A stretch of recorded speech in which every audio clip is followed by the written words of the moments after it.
The concept of being left behind after a pre-tribulation rapture could be a very dangerous doctrine. Let me explain why. First of all, the idea of being left behind comes from Matthew 24, where it says, "Then 2 men will be in the field, one will be taken and the other left. 2 women will be grinding at the mill, one will be taken and the other left. Watch therefore, for you do not know what hour your Lord is coming." So this is where it's taken from. If you read the entire chapter, Matthew 24 is about when Jesus returns at the second coming. He's talking here about who will be left behind at that time, not at a secret rapture. Jesus says we will be resurrected and raptured at his return to earth, the second coming. So this makes the left behind concept that is used to support the pre-tribulation rapture very dangerous, because if people believe so strongly that they're either going to be raptured or left behind, and then they find themselves in the tribulation, what do you think is going to happen? Now let's look at another possibility. According to Islam, Isa, the son of Mary, is a prophet who performed miracles. He was not the son of God. God can't have a son. This is what they teach. Whoever says God has a son commits blasphemy, is an unbeliever, and is worthy of death by striking off their head. They also believe Isa did not really die, but God took him secretly away to heaven.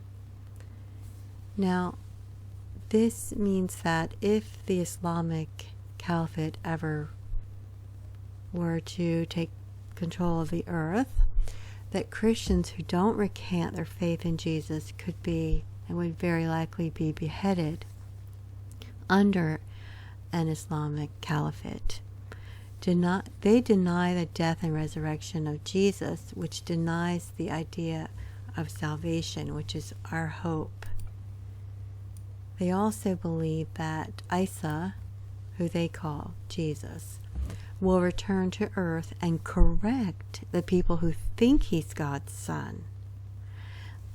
They say Isa will obey the Quran and will teach all people to follow it. They do believe that Jesus performed miracles while he was alive. This can be compared to the false prophet that our Bible scriptures tell us about. He will perform great signs, even making fire come down from heaven. The false prophet will deceive those who live on the earth by the signs he was granted to do, telling those on the earth to make an image to the beast who was wounded by the sword and lived. Could this be an Islamic caliphate? The false prophet is also known as the beast from the earth, that Revelation 13:11 through 17 talks about.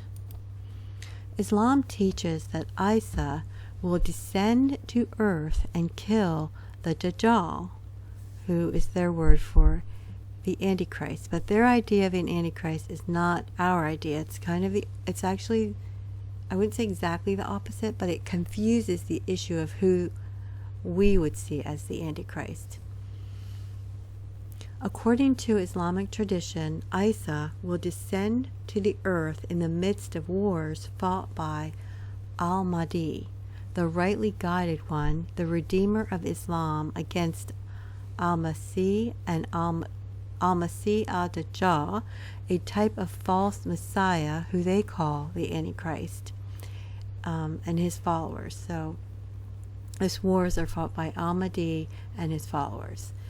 Isa, they believe, will descend in yellow robes, his head anointed. He will say a prayer behind Al-Mahdi and then will join his war against the Dajjal. He will eventually kill the Dajjal, and then everyone will believe in Islam. So this Islamic teaching says that Isa is going to come and kill the Antichrist. Notice how that is exactly what the Bible teaches, that Jesus, our Redeemer, will come and kill the Antichrist.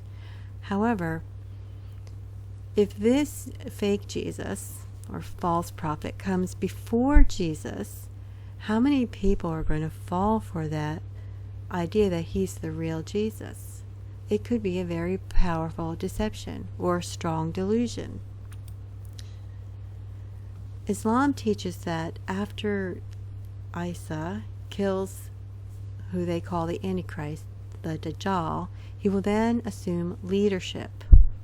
It's written in one of their hadiths that the hour will not be established until the Son of Mary, that's Isa, who Christians call Jesus, descends amongst you as a just ruler.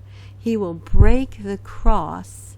That's Christianity, the idea of Jesus dying on the cross and being our salvation. He will kill the swine, anyone who isn't Muslim, anyone who doesn't follow Islam, and abolish the jizya tax.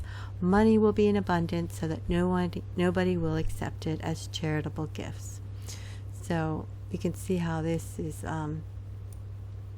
what they believe, and how it's clearly saying that Isa is going to break the cross. He's going to teach people the right way, in quotes, the right way, that Islam is the true faith, and that God never had a son, God cannot have a son. That's what they believe.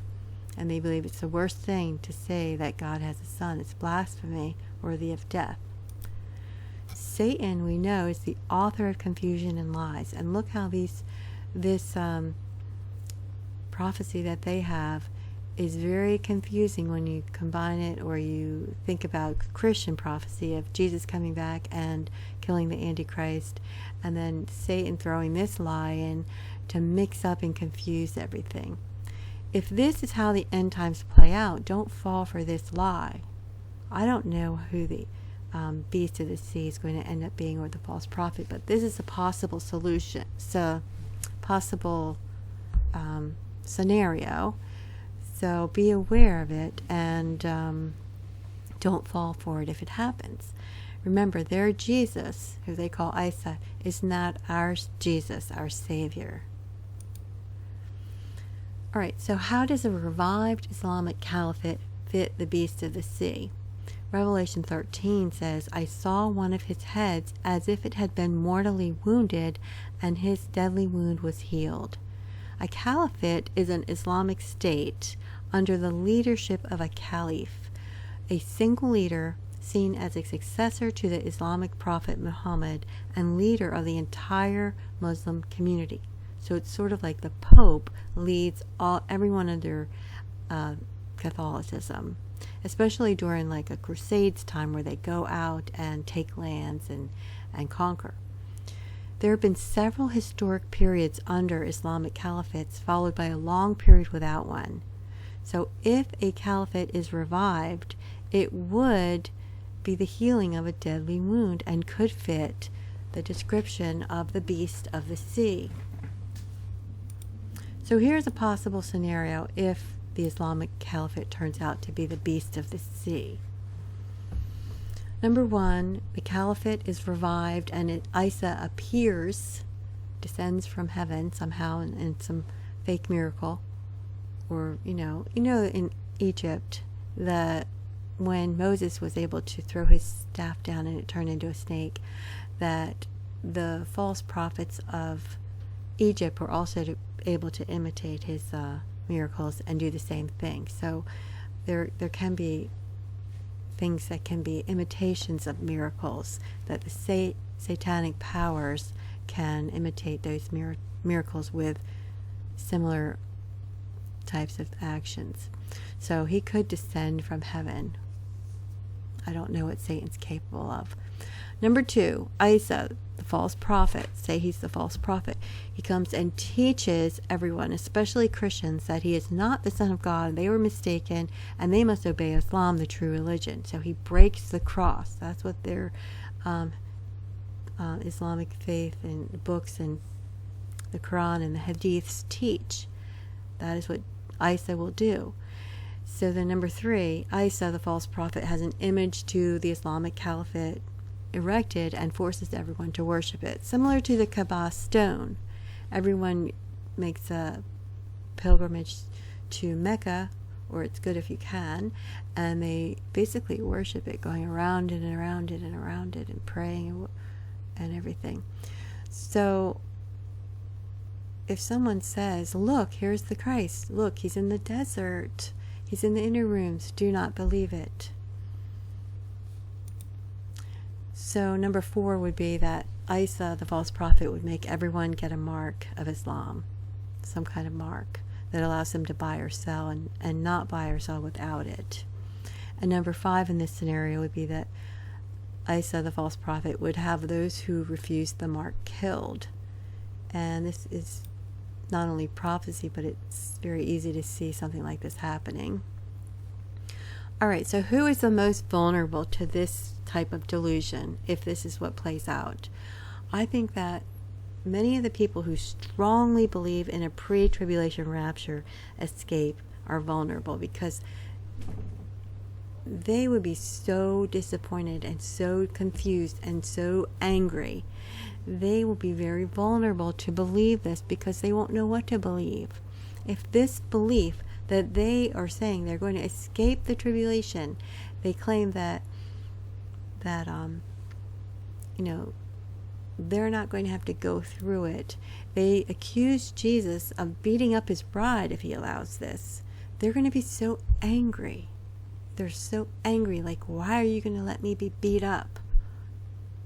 They are in a very vulnerable position. A lot of people who believe in the pre-tribulation rapture will be able to adapt, I think.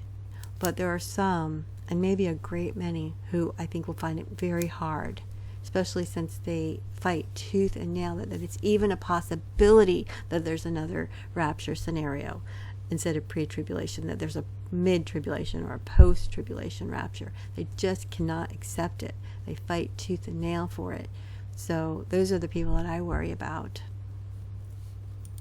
So basically this video is to tell you, please be prepared for any rapture scenario.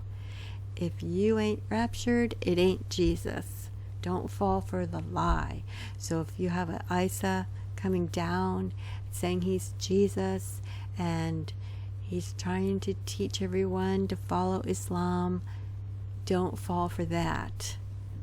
When the difference is that when Jesus comes, the dead will rise in a resurrection, and anyone that's living and remain will be raptured, transformed into their spiritual body to meet Jesus in the clouds and return with him. So look at where it says, therefore be ready at an hour, because the Son of Man is coming at an hour you do not expect. And could this be the hour of trial which shall come upon the whole world to test those who dwell on the earth? Mentioned in Revelation chapter 3, that the pre-tribulation rapture people claim to use for a pre-tribulation rapture support, saying that they are the people in this letter to the Church of Philadelphia that are going to escape the hour of trial. But what if the hour of trial is what Jesus meant when he said he's coming at an hour you don't expect? There are so many people that don't expect him to come during the hour of trial. They just cannot accept it at all, that it's even a possibility. They can't even accept that it's a possibility that they might be wrong. Even though the whole, the early church was persecuted and many were killed for their faith, and throughout the church history, many Christians were persecuted and killed for their faith, and even today, Christians are being killed for their faith. They just can't accept that they might have to be killed for their faith. That the number of Christians that would be killed for their faith would increase from what it is right now. It's happening right now, but that instead of having it happen in certain places here and there, they can't believe that it's going to be widespread, happening to all Christians. Just can't believe it, can't accept it. So I'm just urging anyone that's a strong believer of the pre-tribulation rapture doctrine, please be ready for any rapture scenario. Just as Jesus allowed the early Christians to die for their faith, just as God allowed his son Jesus to die for our salvation, and Christians have been killed for their faith throughout church history and are being killed right now this very minute, you might be called to live through the tribulation and even be killed for your faith. Please be ready for that scenario. Maybe that's what the 5 virgins who were wise had. They were prepared with oil. They were ready. And we need to be ready.